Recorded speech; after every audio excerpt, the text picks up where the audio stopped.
What is up, y'all? Listen, if you missed out on Peak Partnership 2022, then you have been living in absolute FOMO for an entire year. And you know what? I don't want that for you. But I got good news for you. Peak Partnership 2023 is coming up. So, man, we can't wait for you to join us in Orlando, Florida. It's February 17th to the 19th. And I'll tell you this, it'll be an even bigger and better event. We're talking more people to network with, more opportunities, more multifamily opportunities, awesome headliners. And, of course, your boy, Tyler Deveraux, is going to be up there speaking as well. It's the event of the year, and I can promise you this, you will not want to miss out. So listen, visit mfmpeakpartnership.com. I'll say it again, mfmpeakpartnership.com for more details and reserve your seat right frickin' now. This event is going to be epic. You do not want to miss out, so click the link in our description to register. Sincerely, what are you waiting for? Click the frickin' link, mfmpeakpartnership.com, and register, and I cannot wait to see y'all there. Aloha.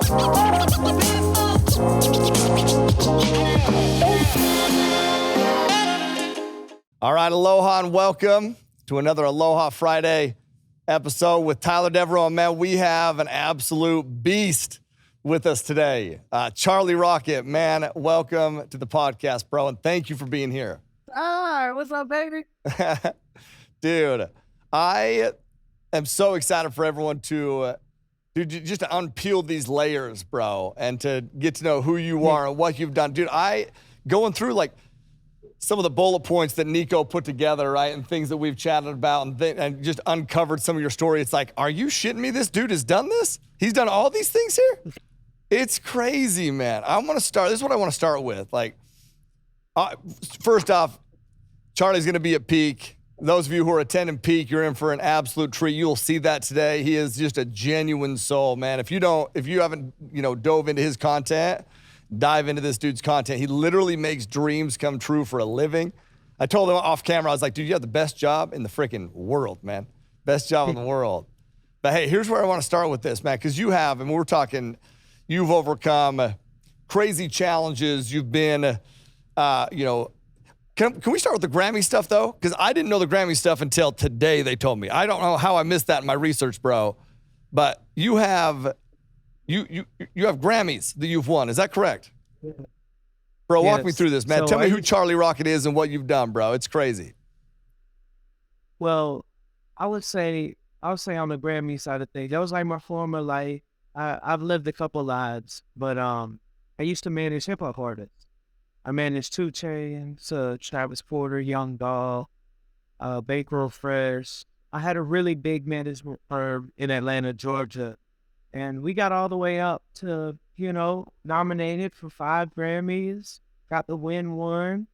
We sold over 40 million records. And, that was just this small part of the story. There's a lot of other things, but I really believe in dreams and possibilities. And when I was just a young dreamer, I always wanted to be an athlete, but I had buried that dream and went into the music business. And, like a lot of us, we'll, bury that thing that's inside of us to go make money. Like this thing that like society tells us like, oh, that's more realistic. And the interesting thing about it is, everybody's right. It was like me doing the realistic thing of going and being successful. That was the right thing for me to do.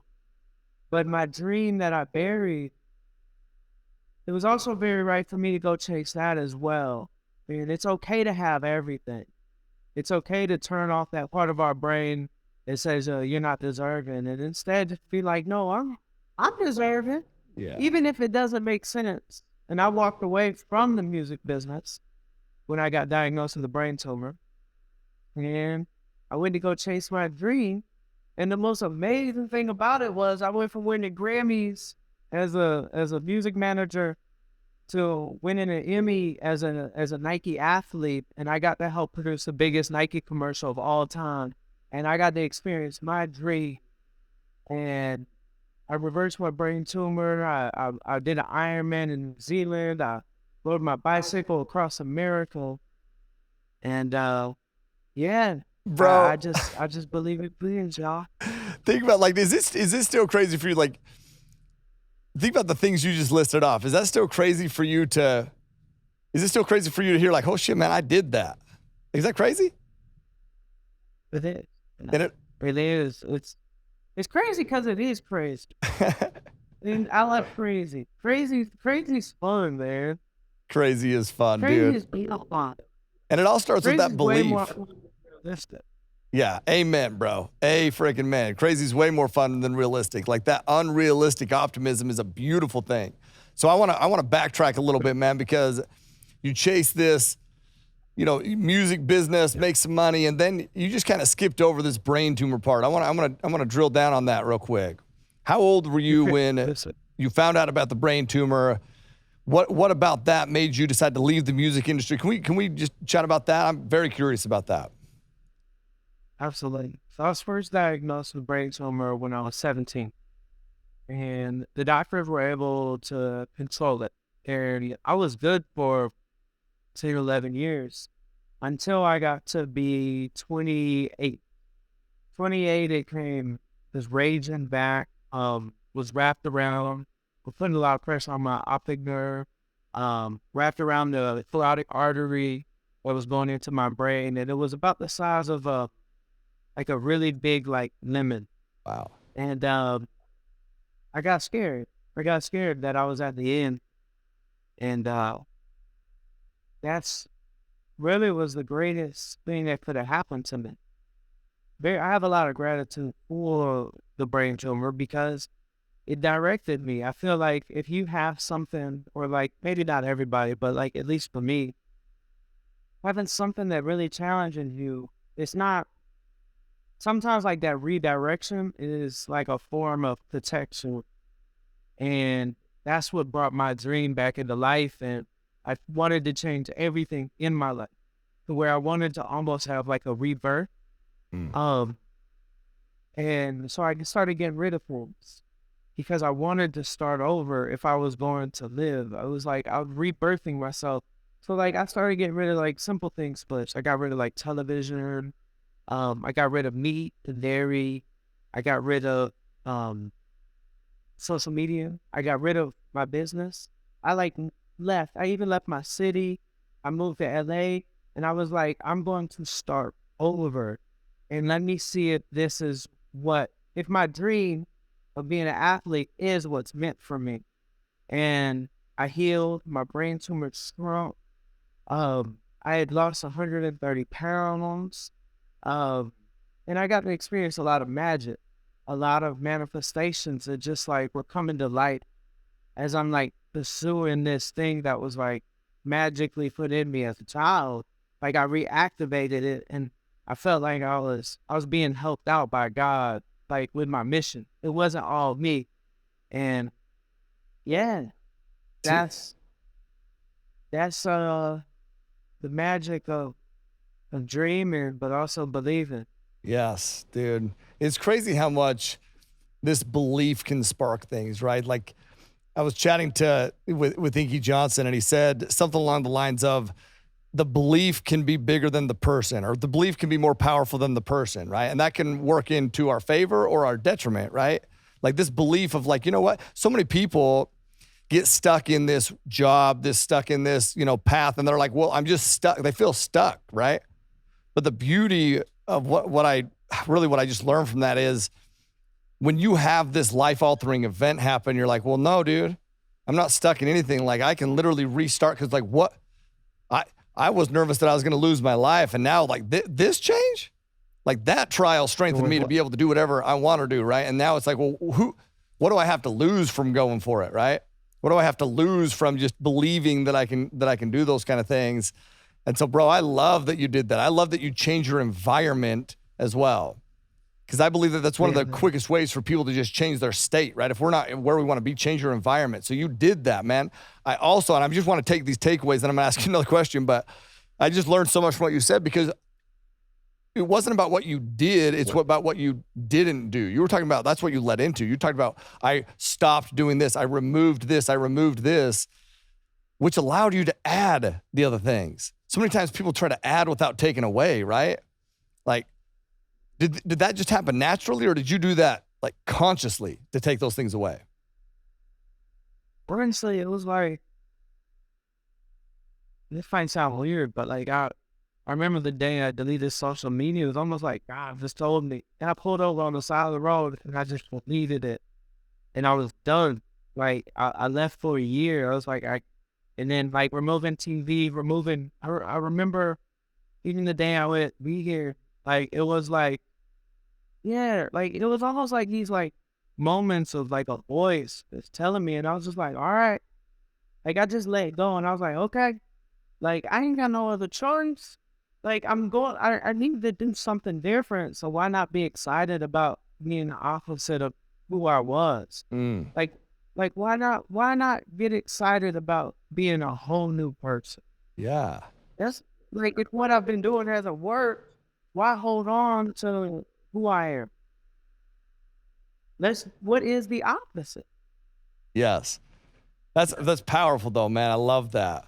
And so your dream, so tell me about this. So your dream, right? So you have this brain tumor, 28, you leave all those things behind. And your dream was to be, a Nike athlete. That's what you said, right? Nike athlete. Okay. So, God, it sounds so silly. oh, it doesn't sound. I think it sounds so awesome, bro. And I want you to, like when I, yeah, tell that. Sorry, there's a delay on our end too, bro. So I apologize for the delay, but yeah, tell that side of things for sure. When I was a kid, like Michael Jordan wasn't just an athlete; it was inspiration. And when I would look at like Nike commercials, I didn't see shoes. They didn't advertise shoes. It was just 100% inspiration. And when I bought my first stock at age 8, I bought Nike. Like, that was the first stock I ever bought. Like, I would save up my money from like cutting grass, and I bought Nike. Like that was what I loved. And so I knew that there was something that was meant for me. But at the age of 28, when I started telling my friends and my family, even my artists, that like I'm gonna be a Nike athlete, it's kind of confusing. Like if you were to like leave your business right now, yeah, today, and you told everybody like, I quit, and they're like, well, what are you gonna go do? You're like, well, I'm gonna go be a Nike athlete. People like, what? Like, are you okay? Fine. Fine. We can't let you make this mistake. But then a year later, you're on the biggest Nike commercial of all time with LeBron James, Serena Williams, Colin Kaepernick. And the commercial is named after you. And think about what every single person in your life would think. They'll be like, he must have some magical superpowers. Yeah. Because I guarantee you there was 0 people who believed me. 0. So what made you believe in you? I saw it. It was literally when I was a kid, I always saw it. So I knew it was done. It wasn't an if. It was literally a path that was already defined. Just like there's a lot of paths that are defined, but this was a path that I knew. Like people say, when I see it, I'll believe it. But they need their eyes open. I don't. I can see with my eyes closed. And the second I see it is I believe it. And I would write down in my manifestation, my quantum possibilities notebook every day. And it happened. And then the story of how it happened, I'll say it for the steep. But it is the most magical thing. It still fires me up to this day because it was pure just magic. Bro, I can tell because your physical countenance changes when you start to talk about it. Like literally your physical countenance changes. Bro, I love you, man. Like I'm just telling you, like I love so much about what you just went through there. It's like, hey, some people say they need to see it to believe it. I can see with my eyes closed, man. I just knew it. I knew that it would happen, right? And then you talked about actionables that you took. You wrote things down, you said, right? Like what are some of these actionables that you took to make that happen at a high level? Okay, well, the number one thing is the delusional optimism of believing that it's done already. I don't need time in order to know something is done. I always say it's already done. Time hasn't caught up yet, which is true. Mm-hmm. Everything is done. It's just time hasn't caught up yet. The second thing I did was I wanted to be it first. So being it means literally tuning your frequency to it. And I asked myself a simple question. Well, what do Nike athletes have? They have Nike clothes and they have their commercials. So I'm like, okay, let me put on my clothes and be it. But let me also make a fan-made Nike commercial. Okay?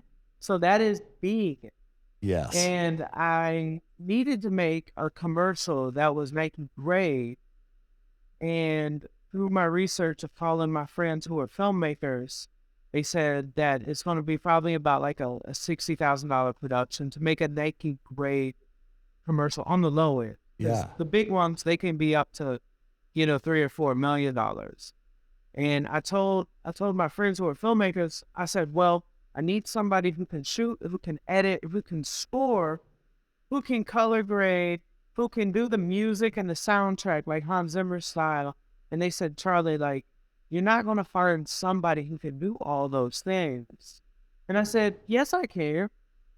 And they're like, no, you can't. And I'm like, yes, I can. And I said, I will find somebody who can do all of that and do it for cheap because I'm not about to spend $60,000 on an Instagram video for my 2,000 followers. And I took this gentleman out to dinner who knew a lot of filmmakers. We ate at this restaurant called Gracias Madres in Los Angeles. And he told me I was crazy and it really pissed me off. And I told him, I said, the next day, I said, I'm going to find this filmmaker and I'm going to find him tomorrow. Now, Tyler, you got to realize everybody thinks I'm crazy right now. So people they know I was successful in the music industry, but I'm no longer 2J's manager. Everybody's just like hearing me talk and they're like, Charlie, wake up. And I'm like, no, I'm not. I know it's possible. And the next day I was writing in my notebook on my couch in Santa Monica. And I said, today is the day I searched and found my videographer / editor is done. It's easy. An hour later, my roommate walks in the front door. Behind him is a guy holding a big camera rig, like a steady cam rig with all its equipment. And I was thinking to myself, okay, like, he's the cameraman, let's see if he knows his stuff. But he looked very gothic and he was like very like negative. And I'm like very colorful and bubbly. So my hopes weren't up at all. And I said to him, do you do videos? He said, yeah, I do videos, but nobody ever pays me. I was like, oh man, this is not off to a good start. I was like, he's just a negative Nancy. I was like, can I see some of your work? And I pull up my laptop and he had on his portfolio a short film. And I got excited because a short film means you might have to color grade, you might have to score. And I asked him, I said, did you shoot this? He said, yeah, I shot it. I said, did you edit it? Because a lot of times people who shoot don't edit. Mm-hmm. Like they're, directors of photography and the editor is a completely different person. And he said, yeah, I edited it. I said, who did the music on this? Because the person who shoots and edits never does music. They'll like go get some like bad music off the internet or something, or you gotta hire like a Hans Zimmer type to do those emotional streams. And he said, well, I used to be in a rock band 10 years ago, and we were on the Warped Tour, but my record label, they dropped us. I was like, you do music? I was like, who color graded this? He's like, well, I taught myself Da Vinci. I said, do you own your own equipment? He said, yeah, I'm kind of like a hoarder to where I just like keep buying stuff, but like nobody ever pays me. And I'm like, who did the sound effects? Who did like the scoring and the sound effects? He said, well, I made sound effect myself in my studio. I was like, who did the voiceover? Like he said, well, I have a studio in my bedroom and I like mix and master audio. I was like, bro, like look at my notebook. I wrote in my notebook an hour earlier that I was going to find you. And he walked in my front door and I told him, I said, I'm going to make a fan-made Nike commercial and Nike's going to see it and Nike's going to want me to be a Nike athlete. And he said, "You're crazy." I said, "I know. How much would it cost to make a film like this?" He said, "We need some PVC pipe." We came up with an idea. He said, "We need a 10-foot long PVC pipe with a belt, skateboard, and we need to rent one lens." He said, "We could do it for $600. Shut the jeez almighty. And we made a fan-made Nike commercial that was so unbelievable that when we put it out, it went viral, and Nike called me. It got 1 million views, and Nike called me and they said, "We want to fly you up to Beaverton, Oregon." And now my friends and family, they're starting to actually believe me at this point. And Nike told me that they're going to change the entire direction of their company based upon the concept of this film. And what we ended up creating together was the biggest Nike commercial of all time, all about dreams. It was called Dream Crazy, which was my tagline. And we created a Nike commercial that made the stock price go up by the billions. It was very controversial, but it was all about dreams and standing with people who are struggling with something. And it was the greatest moment of my life. We got to win an Emmy for having a Super Bowl commercial, best commercial. So I got to go from Grammys to Emmys, and man, it's just dreams come true, baby. Dreams really do come true. Bro, what an incredible story, man. Like, and all I keep going back to, man, is how many people don't even have enough belief to write that down? How many people don't even have the belief to, let alone tell people that you're going to do it? How many people don't even have the belief to even just write it down like, man, Nike athlete, I can be that. Like, bro, we help people buy apartment buildings. And some people struggle with the belief of, how do I buy an apartment building? And there's this system laid out of like, you do this, and boom, you can buy an apartment building. And then still we get in our own way of, can I really make this happen? You have no blueprint. You have nobody that's done it. Most people don't even write that down. Not only do you write it down, you manifest it with everyone you talk about. Even when they're shooting you down, all that is that just solidifies your position. Bro, you are a beast, man. You're a beast. That story is unreal, bro. Unreal. It's a story too, man. That's the crazy thing about it, is that people will tell you, like, because I mean, like I said earlier, everybody's right. You know, people will say, you know, opportunity's not just going to knock on your door. Like, you got to go out and get it. And that's true. But so is believing so much that an opportunity will walk in your front door, because it happened to me. I didn't go send 5,000 emails or cold call to find this person. I do that in another way. And I always, you know, like I am a man of action. I work my butt off every day, and I'm taking that meeting with that guy at the restaurant trying to get a lead.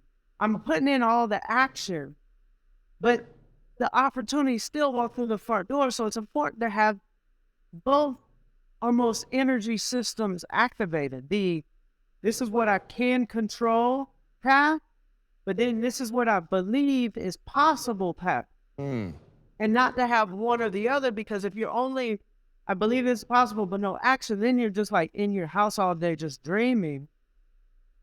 And if you're only plan of action, then you're only getting a mathematical 1 + 1 = 2 length, when in reality, if you put it together, 1 + 1 can equal 1 million.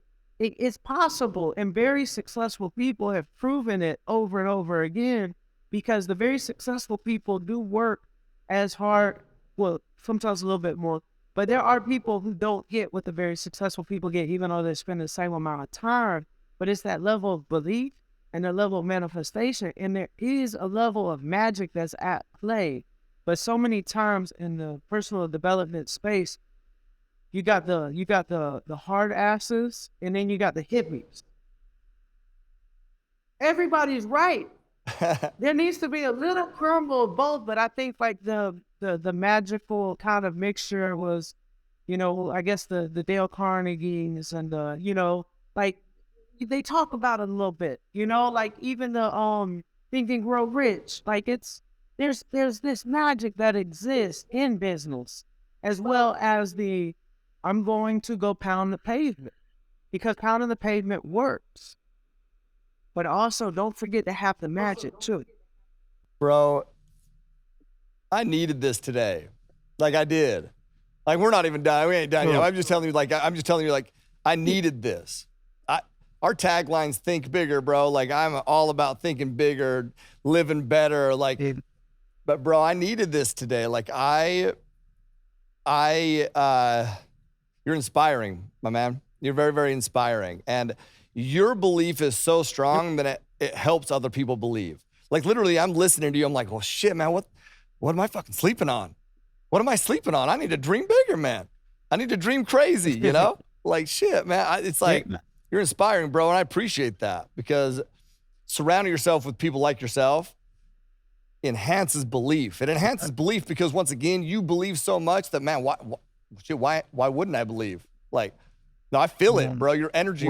We're on a Zoom call that my Zoom's all grainy and there's a little bit of a delay, and I'm still feeling your energy. Like, I cannot freaking wait to hear you speak at peak. I cannot wait to hear you tell these stories at peak. If your energy's like this via Zoom, a grainy Zoom call with a delay, in person, get the fuck out of it. It's going to be ridiculous. Bro. Dude, Yeah. I'm excited. I've been having so many people hit me up that they're going to be there. And I'm like, oh, this is going to be electric. But there is a certain electricity that your brand has, and it's very powerful. And I don't know what it is, but there's something really big about what y'all have going on, and I feel it. And oh my God, bro, it's gonna be crazy in Orlando. Hell yes, it is, dude. I'll tell you what we got going on. We got Charlie Rocket going on, bro. That's what we got going on, man. Hey, dude, I want to ask a couple things with this, okay? Because you become this Nike athlete. Yes, you lose a bunch of weight through the process. I think you said you biked across America. Okay. All these crazy, crazy things, right? Where do you go from there? Like, once you achieve this crazy, crazy goal that you've been dreaming of, right? Like, how do you keep extending? And this is literally like we chatted off camera and you said, hey, anything you're curious about, I want you to ask me. And I'm literally very curious about this. And I believe that anybody listening to this is curious about this. Like, how do you keep reaching? Like, how do you do that? Like, how often are you revisiting those dreams and making them even crazier? Like, how do you do that? Well, in shares, because I feel like I've got the experience most all the levels of the video game of life. And I feel that there's one last level for me, and that's what I wake up and do every day now. I have reached my hand back, and I am on a mission of making other people's dreams come true. And I'll just tell you what the past couple weeks of our life has looked like. And we do this every day. I started a foundation. And it actually started when I biked across America. It was the very first Dream Machine tour. So I'm biking and helping people everywhere we go. Because my dream came true. Okay, what's the last thing left to do? Other people's dreams. So there was this girl 2 weeks ago that I met. She's been battling cancer for the 8th time. She's 15 years old. Battled cancer 8 times already. And I asked her what her dream was, and she said she wants to have a clothing line. I said, okay, let's make that dream come true. So over the past 2 weeks, we surprised her with her favorite celebrity, Mr. Beast, from my TED Talk stage. And then we helped her build her clothing line. We got a production manufacturer producing everything. We got supermodels modeling. We set up photo shoots. We threw a fashion runway show 2 days ago and sold out in LA. She sold over $55,000 worth of clothes in the first day. Oh, man. And she is coming to life. This week was the first week she did not need a blood transfusion because her cell counts went up for the first time. The power of dreams, the power of love. Like, this is not make-believe. This is real life. Like, when you're in that purpose and you're receiving that love, like, your body can heal in different ways. It was just like with me. You know, the same thing's happening with this little girl. But every day, this is what we do. And how do I reach the higher heights? I mean, how big of a dream can I make come true for somebody else? You know, like that's really, it's unlimited at that point. But I will be 1000% transparent with you, Tyler. There have been a lot of things that have reverted back in my life. For example, when I was in the music business, I was under a lot of stress and I was gaining weight. And now that I've started this mission, I have undergone a lot of stress and I have gained back so much of my weight. I've gained back 60 pounds to where people say, Charlie, like, are you okay? And I'm like, I'm going to be okay. Like, I'm just really still on a journey. I'm still here. Like, I'm still trying to figure it out because I know how to go heal myself while I walk away from a business. But when I learn how to heal myself while still being intense in a business, then I could truly teach the world everything. Because I can't teach the world how to go leave their business to go get healthy. I need to go through it. So this is my second chance at having a very extreme business, but not having my health. And when I crack this code, I won't be able to just help the dreamers that I'm helping with my hands. I'll truly know the lessons of how to run a successful business and be healthy at the same time. Because for me, I mean, you, Willink, you look so healthy. You look like you got it so together. You look vibrant and just very healthy. Where with me, I'm struggling with my health. But I'm going to figure it out because I believe I can. Man, I love you, bro. Here's what I love about everything you just said. First, thank you for even addressing that and bringing that up. But I love how everything is about somebody else, man. I asked you about, hey, man, you dream, you accomplish these goals. How do you keep reaching up and it's helping other people achieve their goals? And then it's, why do you want to lose that weight? Why do you want to manage this business and, you know, get your health in check? It's because, dude, so you can show other people how to do it. I just believe that is this principle that is, man, the most successful people I've ever studied, it's just this theme that keeps coming back and back and back in my life. It's like they take ownership, not just for their own journey, but they take ownership. They do take ownership for their own journey. That's where it starts. And then they take ownership for the journeys of others. It's like, hey, I need to do this, not just for me, but I need to do this to inspire others. I need to do this to change the perspective of others. I need to do this so others can dream big. I need to do this so that their dreams can be achieved, so that they can heal themselves from the inside out. Like, bro, that's just honorable, man. That's honorable. And I respect that. And thank you for the kind words, man. But like, I'm just telling you, dude, I'm excited for you to to continue down that journey. I'm excited for you to continue to just freaking help people's dreams come true while also unlocking this freaking life hack for so many other people, bro. Like, it's awesome. I just love how you just explained all that and went through that, bro. It's amazing. I'm seriously like legit inspired right now. Like I am. I'm legit like just inspired, man. Like I am. I'm loving it. And I'm excited to meet you in person. I'm excited to meet you in person, man. And He's over. It's incredible, man. So another question, bro, because helping all these people achieve their goal, their dreams. And I love that you address that it's stressful, because I can't even imagine. It's one thing to make your own dream come true, but when you have other people and you're trying to make their dreams come true and they're relying on you, you feel like little girl relying on you to this is Olivia, right? Is this Olivia, the one you're talking about? Yeah. Yeah. That I can't even imagine, man. I can't even imagine that, just the stress and the heartache, because what I found out as I was looking through these stories is you're setting all this up for Olivia, man. The most pure intentions, bro, the most pure intentions. And then you guys got hit with a little bit of a stumbling block throughout this journey, right? You talked about all the beautiful things that happened, but what happened throughout the journey that almost a lot of people would let it knock them off course? You mind talking about that? You talking about the gentleman who wanted to sue her? That's exactly Is that what you're talking about? That's exactly it, man. Yep. It was the craziest thing. So somebody that I loosely know reached Hey, out. real fast before you get into this, I just want to preface this for everybody listening, man. I want you to listen to what Charlie's about to talk about. And I want you to just have a perspective for a second, because you're going through your own journey. You're going through your own struggles. And so many of us, man, we hit a struggle and it's like, we're like, well, we can't because of that. And we get honed in on this struggle, this problem. But I want you to just listen to my dude here, man, and let it ring and understand how his brain works and what you can learn from him and how his brain and his heart works. Okay. Sorry. I just wanted to preface that before we dove in. Thank you, Tyler. So there was this gentleman that I loosely know that saw that Olivia designed a clothing line.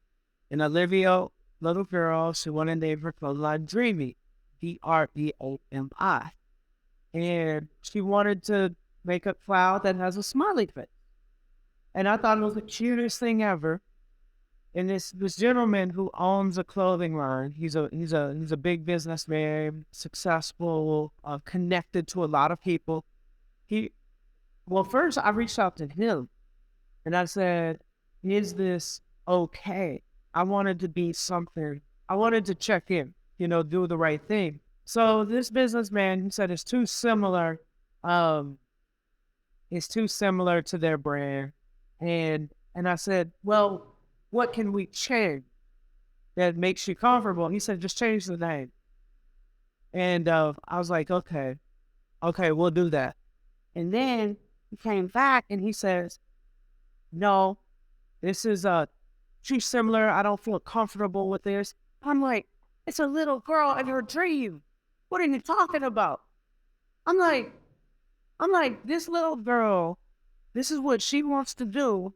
And you're trying to profit off of it, or like trying to find a way to do a licensing deal or something. I'm like, I said, change the name, whatever.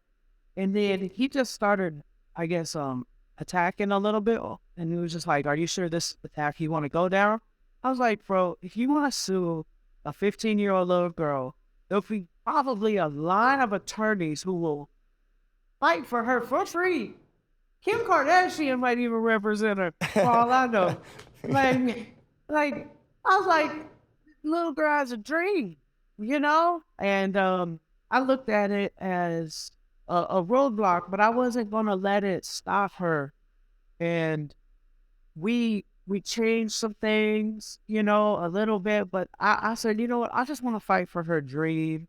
And if somebody wants to do something nasty, I feel like we're going to have an army of protection with us, and that it's okay. It's okay if there's going to be people who try to stop us in this world. But if you're always doing the right thing and you're trying to do it for somebody else, we got a lot of protection, because the truth will come out that the intentions are good. And if there are dark people who want to fight you, they're trying to fight good all the time. And not to say that they're bad, but it's just like, let the little girl have a dream. Yeah. Bro, that part. If your intention is good, you will have massive amounts of support. It comes down to intention. Yeah. So many people make decisions based off of, like you mentioned earlier, what they think is possible, or they make decisions off of what their identity is in the current state, okay? And this is one thing that I wanted to circle back on too.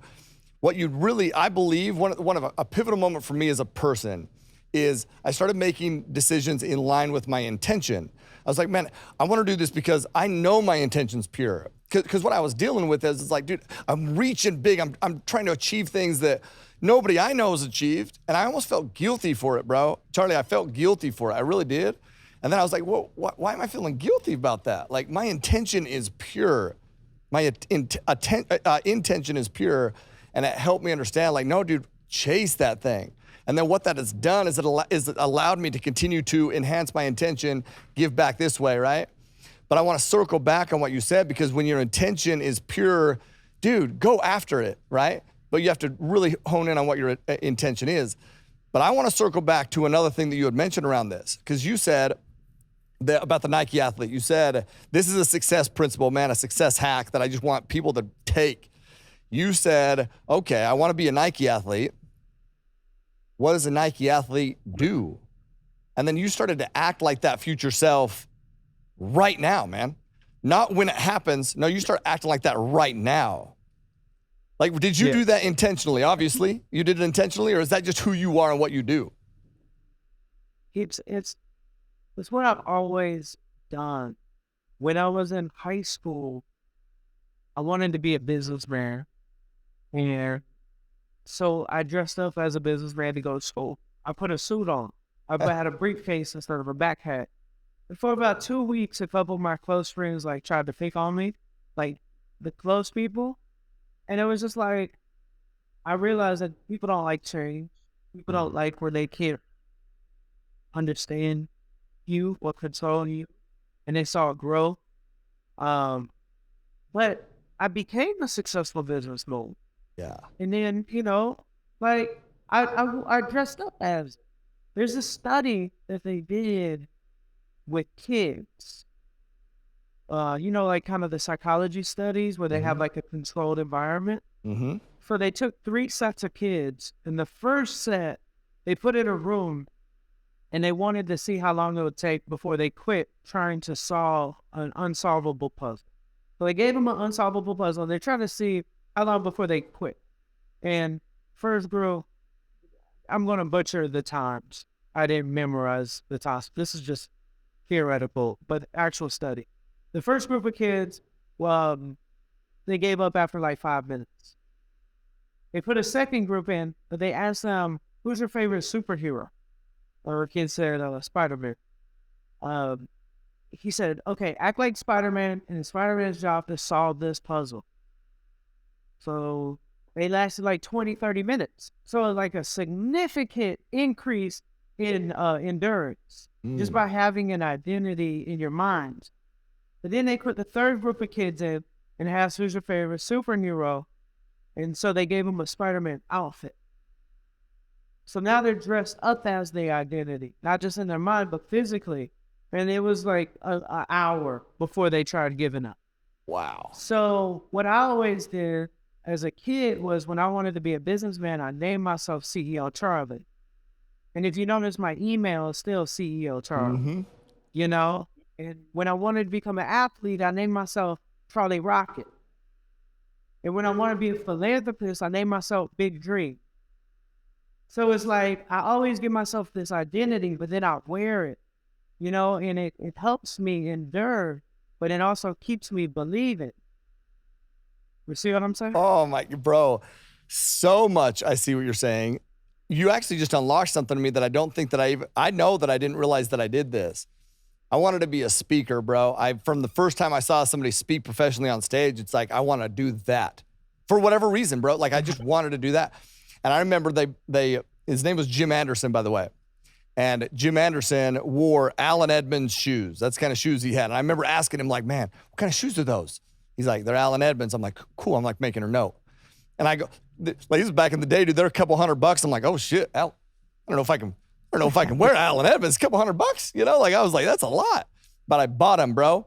And I started to act like he's one of the kindest, nicest people I've ever met. And I started to take on that persona. Like what would Jim do right now? Like, how would he act? How would he answer this? How would he treat people? And bro, that changed me. And I don't think that I've even recognized that or realized that until you said what you just said, right? Those 3 states. First, no change. Just put them in a room to solve it. Second, just this identity. Third, the physical state mixed with the identity. The physical state mixed with the identity. That is golden, bro. It's golden. It's awesome. Yeah. Brother, I have a question. Where are you from? I grew up in Utah, and then I moved to Washington, D.C., then Austin, Texas, and now I live out in Maui. So, Man, you got a good southern twang. I was like, man, where are you from? Because you sound like somebody from where I'm from, down in the South. Hey, you know what? That's a huge compliment, man. That's a huge compliment. That's that Austin. Austin rubbed off on me, dude. Rubbed off on me for sure. Those y'alls, man. Hey, I can never lose the y'alls. Hey, Charlie, man, I am so... Where in Hawaii are you, though? Because I'm coming out there soon. Get out here, bro. I live in Wailea, Kihei area. Where's that? That's like... Is that Maui? Yeah, that's Maui. Yep. It's in Maui. Oh, I'll be in Maui in April. Oh yeah, we're connecting, bro. I come visit you. Yeah, we'll have you over for dinner. I would love to have you over for dinner, man. I like 100%. Dude, Nico will be out there. We'll go explore, have some fun for sure, man. So That sounds great. it. Dude, Charlie, thank you so much, man. I know you're so busy and you're doing so many different things, and I appreciate you for jumping on the podcast. I also appreciate you for being willing to come make dreams come true at Peak, man, because we're going to make dreams come true at Peak. And We got to. yeah, it's going to be special, bro. And I just appreciate you for living your dream that helps other people unlock their dreams. And I cannot wait for these people, the network that we have there, bro. I love these people. Like, you're going to see we have the most amazing people there. Like, you will see that. And I love them and I care about them. And I am so freaking excited for them to hear your message, bro. Like, I was excited before we even did this. Now my energy level is like, I'm trying to make sure that I don't stand up here on the couch right now, man. Like, you lighten me up, bro. I love it. So thank you for being you, man. Thank you for being you. So, All the shit. yeah, And dude. I appreciate your entire community for listening to this. And I'm excited to get more involved with you guys. I'm excited for Orlando. I'm excited to come to Hawaii. Yeah. And this is awesome. Your whole community is awesome. Thank you, man. I appreciate that. Hey, we will throw all your social links in here. Is there anything specific, anywhere specific you would prefer people to reach out and contact and connect with you?